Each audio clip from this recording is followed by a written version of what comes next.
So let's start with a thought experiment. I want you to imagine a world where the very concept of war just doesn't exist. And you don't mean like a world that's just achieved peace through, I don't know, treaties or some kind of global deterrence. Exactly. Not at all. I mean, the word itself has no meaning. It's been completely erased from the vocabulary. So there's no history of it, no Yeah. understanding of what it even is. Son. And it goes further. There is no hunger. There is no homelessness. There is no physical pain. Wow. No physical pain at all. At all. You never scrape your knee as a kid. You never feel the sting of a bee. And maybe even more profound, you never feel the heartbreak of a breakup or that gut-wrenching grief of losing a loved one.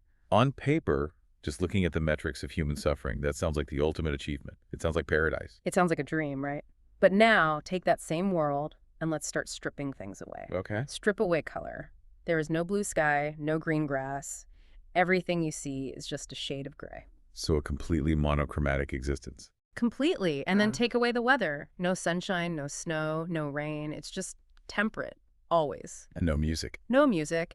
And perhaps the most terrifying part of this whole equation, there are no choices. What do you mean, no choice? You don't choose your job, you don't choose your spouse, you don't even choose your own children. Everything is chosen for you. By who? By a committee of elders who ensure your life is perfectly safe, perfectly predictable, and, well, perfectly painless. It's the ultimate utilitarian calculus, isn't it? It's the classic utopian bargain pushed to its absolute logical extreme. It really is. You trade your freedom, your passion, the very vibrancy of the sensory experience, all in exchange for total, unshakable security.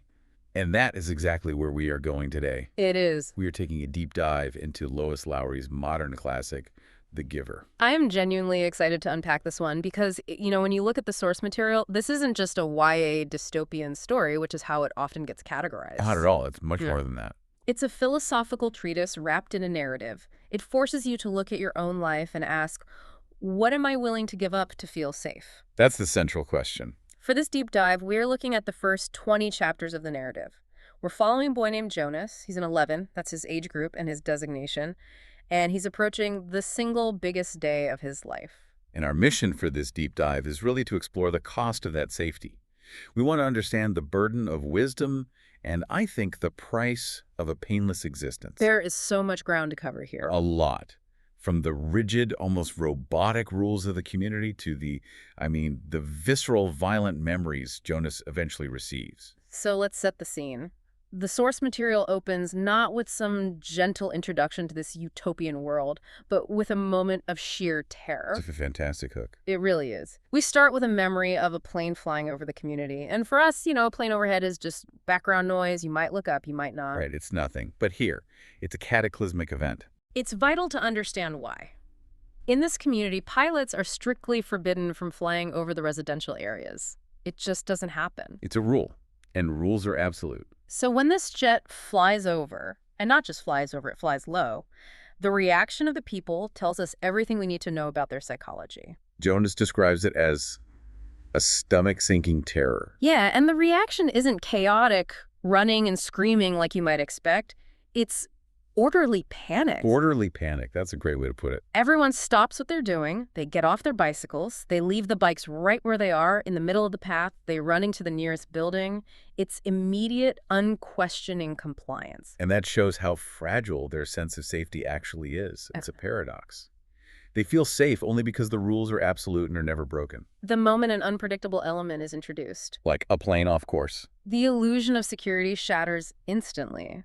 They don't have the coping mechanisms to deal with the unexpected. They've been engineered not to. And then comes the voice from the speakers. This disembodied, omnipresent voice that governs their lives. It's so jarring. It booms. Immediately leave your bicycles where they are. All caps in your head. But then we get the resolution. And it's so bureaucratic. It is. It wasn't an attack. It wasn't an invasion. It was a pilot in training who made a simple navigational error. A wrong turn. And the announcement that follows is chilling in how matter-of-fact it is. Needless to say, he will be released. That word, released, it's the first time we encounter it in the text. And sounds so administrative, almost gentle. You release a bird from a cage, you release tension. It's a soft word for what you immediately feel is a very hard thing. Jonas tells us right away that for a contributing citizen, being released is the ultimate disgrace. It's a final, irreversible punishment. But notice at this point in the story, we don't know what it is. We just know it's how the community deletes its mistakes. The pilot was a mistake, so he's gone. Speaking of mistakes, this brings us to one of the core pillars of their society, the obsession with precision of language. Yes. And this isn't just about good grammar or, not using slang. It's a form of thought control. It's the Sapir-Whorf hypothesis in action, basically. The idea that the language you use literally determines the thoughts you're capable of having. Exactly. If you don't have a word for something, you can't really conceive of it. And they take that to the extreme. We see it right away with Jonas. He's trying to describe how he feels about the upcoming ceremony of 12, and he goes through this mental catalog of words. It's such a great insight into his mind. He thinks, am I frightened? And he immediately corrects himself. No, that's not right. Frightened is for planes flying overhead. Frightened implies a deep, visceral fear for your life. That's too strong a word. So he lands on apprehensive, Yeah. which is much milder, much more controlled. Right. But the effort he puts into that distinction is mandated. It's required. You must say exactly what you mean. And the purpose is twofold, I think. One, so that no one misunderstands you, but more importantly, so that emotions are kept within a very safe, defined, narrow range. That's the key. If you say you're starving when you're just hungry, you are reprimanded for lying because you aren't starving. To them, starvation is a historical tragedy, a concept from the past. Hunger is just a biological signal. By flattening the language, they flatten the emotional spikes that come with it. No hyperbole allowed. And the example of Asher Jonas's best friend is the perfect illustration of this, and it's honestly disturbing. It's deeply disturbing. Asher is this fun, goofy, energetic kid who talks too fast and mixes up his words. And we learn that when he was a toddler, a 3, he kept asking for a smack instead of a snack. A simple, common childhood mistake. Confusing similar-sounding words. And he got one. He was hit with what they call the discipline wand. A 3-year-old child. Yes. And it wasn't a one-time thing. It happened every time he made the mistake until he stopped talking altogether for a while. It's brutal behavioral conditioning. It's Pavlovian, really. Ring the bell, get the food. Say the wrong word, get the pain. But if you look at the logic from the society's perspective, it makes a kind of cold sense. They need absolute conformity. Of course. If you can't control your language, you can't control your thoughts. And if you can't control your thoughts, you might make a wrong choice. You might feel a wrong feeling. They literally beat the imprecision out of him to ensure he fit the mold. And the terrifying part, It worked. it worked. Asher is now a cheerful, functioning member of society. He doesn't seem traumatized. He just fits. The system successfully sanded down his edges. Let's talk about how they build that system, starting with the family unit structure, because this is where the engineering of society gets really personal and, frankly, very strange. It's so sterile. It's a complete fabrication. You have father, whose job is a nurturer, mother, who works at the Department of Justice, and then the kids, Jonas and his little sister Lily. But you have to stress, it's not a biological family. Not in any way. No, and that is a key distinction. Biology is messy. Biology is unpredictable. Love is messy. In this world, they've illuminated that mess. So how does it work? Where do the babies come from? There are birth mothers. Women are assigned the specific job of producing 3 children in 3 years. That's it. 3 births and you're done. And after that? After that, they become laborers for the rest of their lives. They never see the children they give birth to. The children are taken immediately to the nurturing center. It's like a human factory. It is. And then you, as a married adult couple, you apply for a child. You apply for a child like you're applying for a zoning permit or something. Exactly. My spouse and I would like 1 male child, please. And if your home is deemed stable, if you and your spouse have followed all the rules, you are assigned 1. And there's a limit. 1 male, 1 female. That's the rule. And the parents themselves. They are matched by the committee of elders. So no dating, no falling in love. None of that. It's based on disposition, energy levels, intelligence, compatibility scores. It's not about romance. It's about creating a stable, functional, operational unit.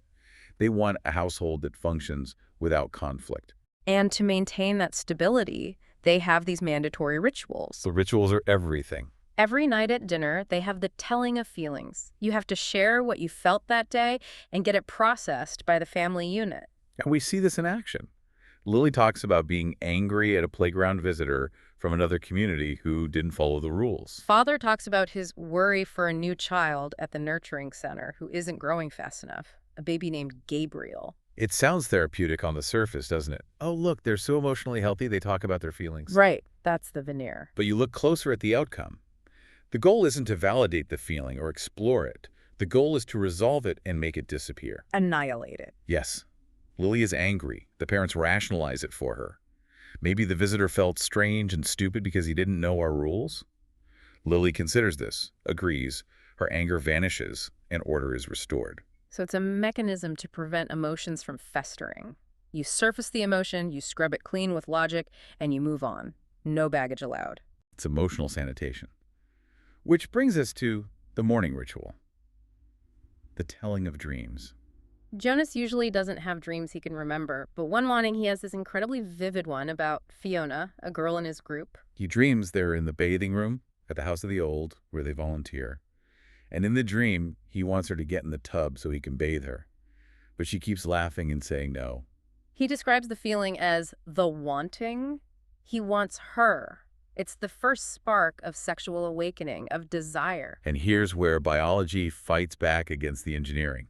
This is something they can't stop from happening initially. Right. In our world, a parent might say, "Welcome to puberty, Jonas. It's going to be a weird few years. Let's talk about it." But in this world, his mother identifies it immediately and with no emotion. She calls it the stirrings. And the solution isn't the talk, it's a pill.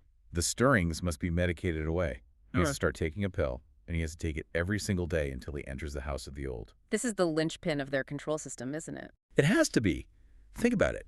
If you remove sexual desire, you remove arguably the most volatile, powerful, and unpredictable element of human existence. You remove passion. You remove passion. And if you remove passion, you remove the chaos of relationships, the jealousy, the heartbreak, the rivalry, and the intense irrational love that makes people do crazy things. What you're left with is a calm, flat, productive society. It's incredibly effective. And Jonas, he doesn't fight it. He even says he feels oddly proud to join the adults in taking this pill. It's a rite of passage. But there's this fleeting moment of regret. He tries to grasp back the memory of the pleasure he felt in the dream, and it's just gone. The pill has already worked. That's the tragedy right there.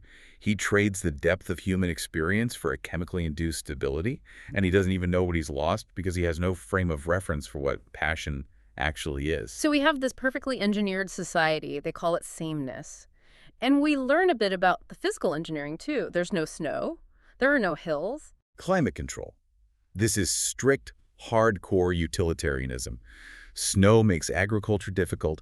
It can freeze crops. Hills make transportation slow and burn more fuel for the delivery trucks. It's inefficient. It's inefficient. So when they decided to go to sameness, they just got rid of them. They flattened the earth and locked the weather into a constant, mild, practical state. Efficiency over beauty. Efficiency over fun. Every single time. Yeah. And the life stages are just as rigid. It's like a factory assembly line for human beings. It really is. You are tracked every single step of the way.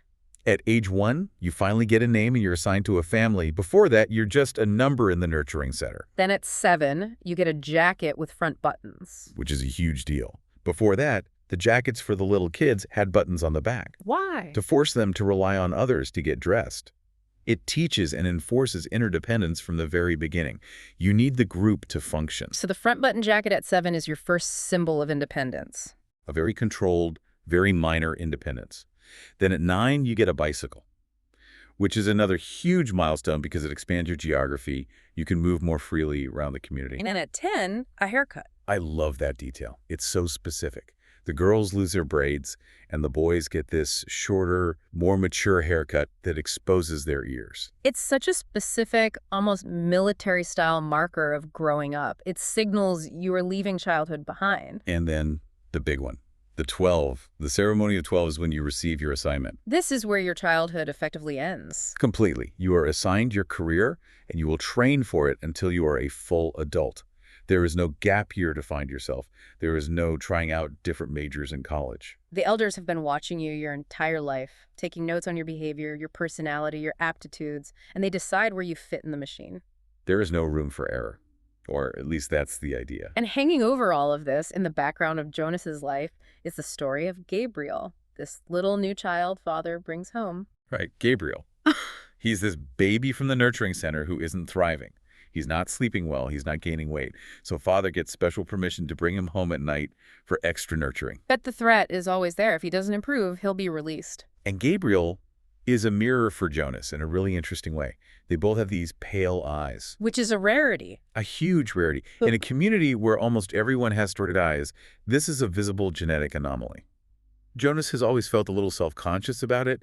He feels it gives him a look of depth, as he puts it, like looking into clear water. It's the first hint that there's something different about them, something that sees deeper than the surface of sameness. A capacity for something more. Okay, let's get into the ceremony of 12. This is the main event. The moment Jonas has been so apprehensive about. The whole community gathers for 2 full days. It's their most important event of the year. The chief elder gives a speech, and there's a line in it that is so revealing. She talks about honoring differences, but she explicitly says it's only for this one day. Which is incredibly telling, isn't it? Today, we honor your differences.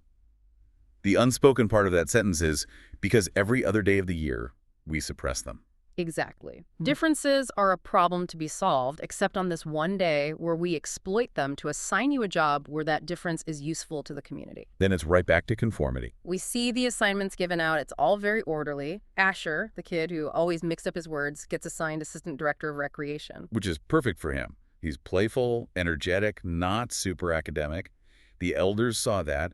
They found the right slot for his personality. And Fiona, the gentle, quiet girl, becomes a caretaker of the old. Again, a perfect fit.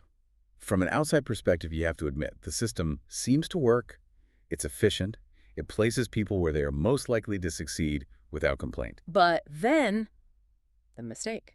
The chief elder is calling out the numbers. Number 18, Fiona. Number 20, Pierre. And Jonas is number 19. She skipped him. Can you imagine the panic? The absolute gut-wrenching dread in that moment. He's shrinking in his seat. In a world where mistakes don't happen, where the chief elder is infallible, she just skips him. His first thought is that he's done something wrong. He mentally scrambles, trying to think of what transgression he could have possibly committed that was so bad he wouldn't even be given an assignment. The shame is absolute. The whole community is hushed.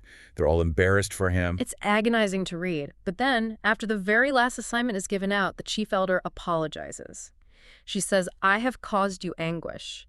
And she calls him to the stage. And she says he hasn't been assigned, he has been selected. That distinction is crucial. It's everything. An assignment is a job. You go to work, you do your part, you come home. A selection is a calling. It is a singular honor and a singular burden. He is selected to be the next receiver of memory. And the requirements for this role are intense. Intelligence, integrity, courage. And she specifically defines courage as the ability to endure great physical pain. Which is a huge red flag right there. Then there's wisdom, which she says will come with the training. And finally, the most mysterious one, the capacity to see beyond. That's the one. That's the key. This is what those strange moments have been about. Exactly. The apple that seemed to change for a split second while he was playing catch with Asher. The faces in the crowd at this very ceremony that seemed to shift. That is a capacity to see beyond. He is seeing the reality that has been hidden by sameness. He is seeing the glitches in the matrix. But the chief elder warns him. She says this training involves pain, not just scraped knees. Pain beyond anything anyone in the community can comprehend. And she says he will be alone, apart from everyone else. And that chant at the end is just chilling. The community starts chanting his name. Jonas! Jonas! It gets louder and louder. On one hand, they are accepting him. They're honoring him in this new role. But on the other, they are ritually isolating him. They are pushing him away. He is no longer one of them. He is now the vessel for everything they don't want to carry themselves. He is their designated sufferer. So after the ceremony, Jonas gets his folder of instructions. And unlike the thick binders the other kids get, his is shockingly thin. Just 1 page inside. 8 rules, and they completely shatter his worldview. Rule number 1. Go to the annex entrance behind the House of the Old every day. Simple enough. Rule number 8. You may lie. That's the one. That's the bomb. I mean like a ton of bricks reading it. You may lie. He's been taught his entire life that lying is the worst possible sin. It's the one thing you never, ever do. It's a foundational pillar of their society. And now he has a special exemption. It creates an immediate crisis of faith for Jonas. He starts spiraling. Of course. He wonders, if I have permission to lie, do other people? Does my father have permission to lie? Does my mother? Do the elders? It drives this massive wedge between him and everyone he's ever trusted. He can never again fully trust the truth of his society because the rules might just be a facade for everyone in a position of power. It introduces the concept of conspiracy into his mind for the very first time. It's the beginning of his true separation. He goes to the annex for his first day of training, and right away, things are weird. The door is locked. He's never seen a locked door before. Why would he? Privacy is not a concept in the community. Why would you need to lock a door if you have nothing to hide? But the receiver needs it. His work is private, secret. And inside, the most shocking thing for Jonas is the books. Oh, the books. He has only ever seen a few specific types of books. Dictionaries, community maps, and the Book of Rules. That's it.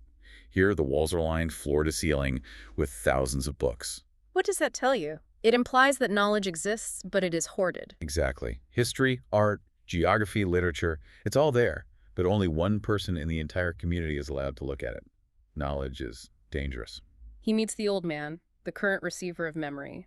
And the man tells Jonas that he's not actually that old, but the job has aged him terribly. He says he's weighted by the memories. I love that word choice. Weighted. He uses the analogy of a sled slowing down as it goes through deep, heavy snow. The memories are a physical burden. They are heavy. And he explains that his job now is to transmit them to Jonas to lighten his own load. So they start. The old man, who tells Jonas to call him the giver, has him lie down on the table, face down. The giver places his hands on Jonas's bare back and tells him to relax. And he transmits the first memory. And it's snow. Think about the absolute shock of that. Jonas lives in a world of perfect climate control. It's flat, it's temperate, it's gray. Suddenly, he feels cold for the first time in his life. He feels crisp air. He's sitting on a sled on top of a hill. He experiences the thrill of speed, the wind in his face. It's pure visceral joy. A total sensory overload. And when he opens his eyes, he's back in the room. He asks, what was that? He doesn't have the words for any of it. The giver has to explain what snow is, what sleds are, what hills are, and he explains that they were all removed as part of the move to sameness and climate control. And Jonas, in his innocence, says, I wish we had those things still. It's his first real moment of dissent, even if it's a quiet one. And the giver says, so do I. But that choice is not ours. This is the first crack in Jonas's indoctrination. He realizes that the world used to be better in some ways, or at least more fun. Then the giver gives him the memory of sunshine. Jonas learns what true warmth feels like on your skin. And then, a little test. The giver gives him a mild sunburn. And that's the first taste of pain. It's interesting, isn't it? The giver starts with pleasure, the thrill of the sled, the warmth of the sun, but he immediately introduces the consequence. The other side of the coin. You can't have the sun without the burn. It's a gentle foreshadowing of the much, much greater pain to come. This new knowledge starts to bleed into his daily life. This is where the seeing beyond phenomenon gets explained. Jonas keeps seeing things change. The apple, the faces in the crowd, and now Fiona's hair. He's just looking at Fiona one day, and for a split second her hair changes. It becomes something other than gray. He tells the giver, and the giver explains it simply. It's the color red. The community has no color. They went to sameness. They gave up color to do away with differences, and in their logic, the conflicts that arise from them. This just blows Jonas's mind, and he immediately connects it to the idea of choice. He says, I want to wake up in the morning and decide. A blue tunic or a red one. And here's the core philosophical argument of the book, laid bare. The giver challenges him. He acts as a devil's advocate for the system. He asks, but what if you chose wrong? Right. What if you chose a job that wasn't right for you? What if you chose a spouse that wasn't a good match? The community believes that giving individuals choices is dangerous. It leads to mistakes. Safety lies in having those critical decisions made for you by wise elders who know better. And Jonas, who is still programmed by his upbringing, initially agrees. He says it's safer, but you can tell he's not convinced anymore. The more he sees color, the more he feels the profound loss. He realizes a safe life is a boring, empty life. He tries to share it. This part is just so sad and frustrating. He sees the red in some flowers, and he tries to make Asher see it. He even touches Asher on the arm, trying to transmit the memory, the concept. And Asher just pulls away, confused and annoyed. It's rude to touch people outside your family unit like that. Asher just thinks Jonas is acting weird. It's in that moment that Jonas realizes the true tragedy of his position. He has access to this incredible richness of perception, this entire world of feeling and color, but he is completely walled off from the people he loves. He represents Plato's cave allegory. He has seen the light of the sun, but he can't go back and explain it to the people who are still just looking at shadows on the wall. They don't have the vocabulary or the context to understand. He is utterly alone. We also learn about the failure. The reason this job is so serious, the receiver who was selected 10 years prior, the giver finally talks about her. Her name was Rosemary. Rosemary. The giver loved her. And in a way, that was the problem. He started her off gently, with happy memories, just like he did with Jonas. A birthday party, a ride on a carousel. But she was serious about her duty. She wanted to help bear the burden. She asked for the painful ones. So he gave her loneliness. He transmitted the memory of a child being taken away from its parents. And she couldn't handle it. The emotional anguish was too much for a mind that had never known true sadness before. She went to the chief elder, and she applied for release. And they let her. They let her. But here is the catastrophic consequence that nobody anticipated. When a receiver is released, their memories don't die with them. They are released back into the community. Exactly. They fled back into the general consciousness. So when Rosemary died, all those feelings she had received, loneliness, loss, fear, grief, flooded the citizens. And they panicked. Utter chaos. They didn't know how to process those emotions because they've never had to. They were overwhelmed. The giver had to help them contain it all again. And that explains the new rule for Jonas. Rule number 4. You cannot apply for release. They closed that loophole. They learned from their mistake. He's a containment vessel for the community's pain, and he is not allowed to break. The giver's primary job, then, is not just to transmit memory, but to keep Jonas from breaking under the pressure so that the chaos doesn't happen again. Speaking of breaking, let's talk about the pain, because it ramps up very, very fast. The giver sends Jonas back to that first memory, the sled on the hill, but this time is different. It's not a memory of joy. The snow is turned to ice. The sled is going too fast. It spins out of control. The description is horrific. The crash, the bones snapping. Jonas describes the feeling of fire shooting through his leg. And when he comes back to the room, he's screaming. He's begging for medication for the pain. In his daily life, if you so much as scrape a knee, you get immediate relief. A pill, an ointment. Pain is not allowed to exist. But the giver just says no. The rule is clear. No medication for any pain related to the training. Jonas has to actually limp home, feeling the ghost throb of that broken leg. And he has this profound realization. He looks at his family going about their evening, and he understands they have never known real pain. This is the wedge driving even deeper. He looks at his family, and he sees them as shallow, as incomplete. They're like children playing house. Exactly. They don't know what it means to suffer, which means they don't know what it means to truly be alive.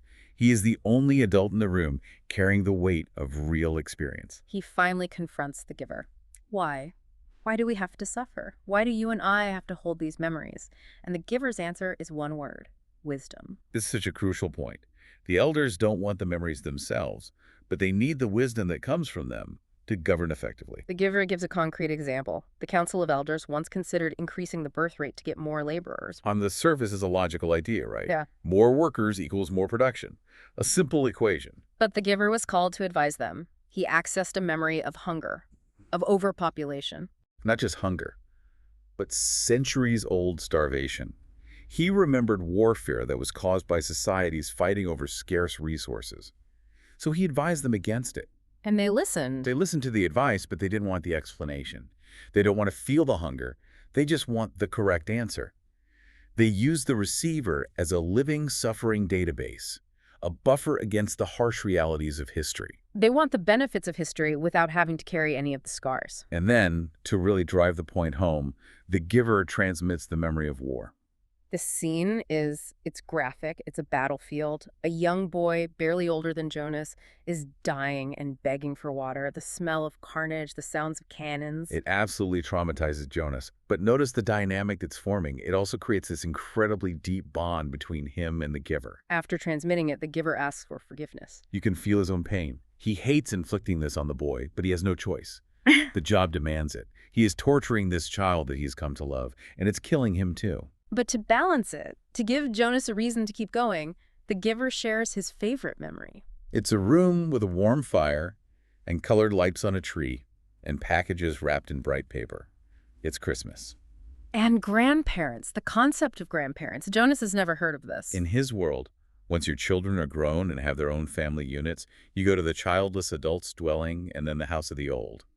Family ties are systematically severed to prevent deep, lasting attachment.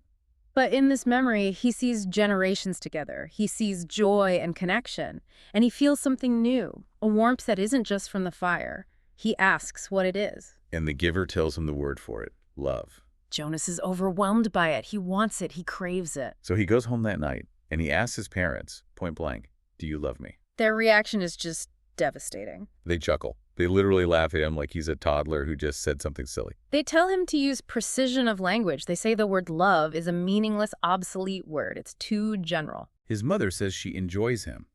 His father says he takes pride in his accomplishments. But they don't love him. They can't. The concept is alien to them.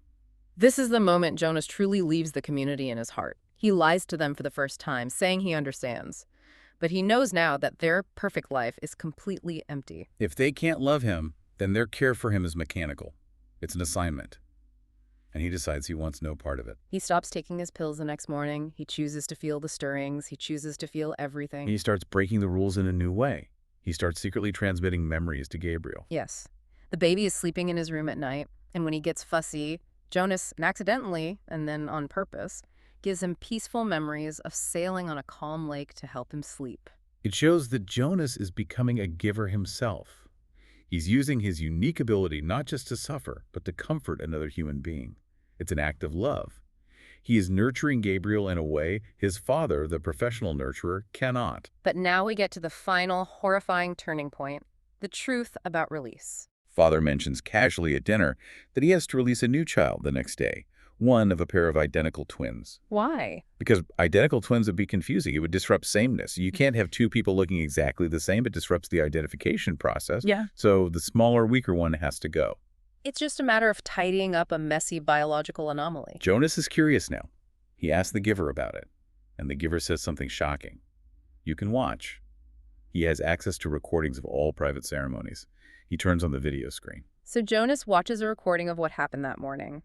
He watches his father, his gentle, kind, nurturing father. He sees him weigh the two tiny twins. One is 6 pounds, the other is 5 pounds, 10 ounces. The smaller one loses the lottery of life. Father cleans the smaller baby up. He speaks in that sweet, cooing baby talk voice he always uses. Bye-bye, little guy. And then he takes a syringe. He fills it with a clear liquid. And he injects the baby, very precisely, into a vein in its forehead. Jonas is watching, expecting the baby to just drift off to sleep. But the baby twitches, kicks its legs for a moment, goes limp, and then is still. Jonas recognizes the look of death from the memory of the battlefield. He knows exactly what he is seeing. And then his father puts the tiny body in a cardboard box and shoves it down a trash chute. He killed it. My father killed it. Jonas just screams in the annex. The realization is absolute. Release isn't a ceremony.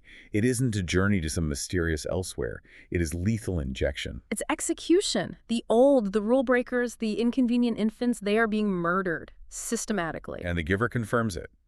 He explains that Fiona's sweet, gentle Fiona is already being trained to do the same thing at the house of the old. She's releasing the elderly. She feels nothing. She doesn't know what she's doing. She thinks she's just making them comfortable. This is the concept of the banality of evil, a term coined by the philosopher Hannah Arendt.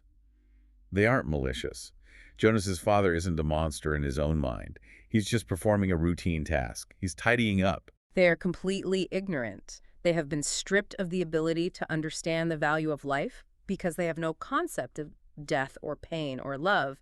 To them, it's just deleting a file that's no longer needed. Jonas completely falls apart. He refuses to go home. He says he can't be in the same room as his father. He's hysterical. He's mocking the polite speaker system in the annex, shouting, "I will kill people, sir, with a gun, sir." He is horrified by the polite evil of it all. But in this horror, a desperate plan begins to form. The giver and Jonas realize that the status quo cannot continue. They can't just keep holding these memories in secret while the community commits murder with a pleasant smile. They decide to change things. They hatch a plan. Jonas will escape. He will go to elsewhere. And the mechanics of this plan are vital. If Jonas leaves the community's boundaries, his memories, all of them, will flood back to the people. Just like Rosemary's did, but on a massive scale. A massive scale. It won't just be loneliness and fear this time. It will be all of it. The war, the starvation, the pain, but also the love, the color, the sunshine, the music. Jonas begs the giver to come with him, but the giver refuses. He has to stay. He knows that when those memories hit the community, the people will be plunged into chaos. They will be overwhelmed by feelings they have never felt. If the giver isn't there to help them, to guide them, to become their giver, They might destroy themselves. He is making the ultimate sacrifice. He chooses to stay behind in the gray world to save the very people who created it and who he now despises. and there's this beautiful, sad moment where the giver mentions he's getting weak, he can't see colors anymore like Jonas can. But he tells Jonas that he had a different capacity when he was selected. He heard something beyond. It was hearing. That's what he says. Just as Jonas first saw the red of the apple, the giver, as a young man, heard music. It's implied to be music, something else the community banished for being too emotional, too unpredictable. And the giver says he wants to be with his daughter, Rosemary, when his work is done. That reveal. Rosemary wasn't just a trainee he was fond of. She was his biological daughter. It adds such a profound layer of tragedy to the whole story. He didn't just lose a student to the system. He lost his own child. And he's been living with that grief alone for 10 years. So the plan is set. Jonas will leave in the middle of the night, just before the next December ceremony. The giver will help him, packing food and supplies. And after he's gone, the giver will go to the elders and tell them that Jonas was lost in the river. He'll lead a ceremony of loss to buy Jonas time. It's a suicide mission for the old way of life. Jonas is forcing them to wake up from their comfortable dream. So, after all of that, Mm. what does this all mean? We've walked through the engineering, the pain, the lies, the final betrayal. I think the book is a warning, ultimately. It suggests that you cannot selectively numb emotion. You can't just say, I want to get rid of grief and pain and fear, without also getting rid of joy and love and passion. They are two sides of the same coin. You can't have one without the other. The price of that perfect safety is humanity itself. The people in the community are barely human. They are biological robots, functioning efficiently, but feeling nothing of substance. And it raises that really difficult ethical question. Is what Jonas is doing right? Right. Is he a hero for freeing them or a terrorist for inflicting this on them? They chose this, or at least their ancestors did. And by all internal metrics, they are happy in their ignorance. Jonas is about to inflict terrible pain on every single person he has ever known. He is essentially dropping an emotional bomb on his hometown. But is it really happiness if you don't know you're happy? Is it truly living if you don't know what you're missing? Exactly. A painless life is a shallow life. The argument Lois Lowry seems to be making is that suffering is necessary. It's what gives texture and meaning and depth to joy. Without the memory of the cold, the warmth of the sun isn't nearly as sweet. That is a lot to think about. I think I'm going to be looking at apples a little differently from now on. And maybe listening a little more closely for the music. Thank you so much for joining us on this deep dive into The Giver. We really hope it added some color to your day. See you next time. Take care.